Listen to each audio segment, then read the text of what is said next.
filmujeme. Tak teď vám ukážeme, jak téměř 4měsíční miminko dokáže hrát na piano. Vladí, jdeme na to. Pojď.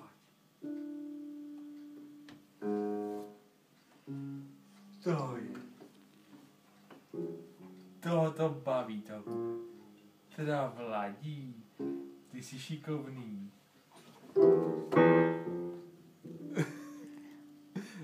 Myslíte, že to bude virtuóz? Já si myslím, že ano.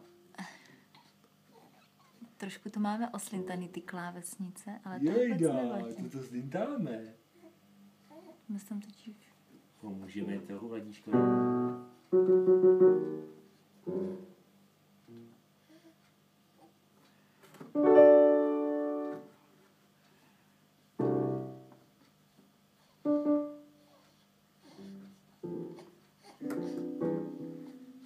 Teda Vladí, ty jsi šikovný.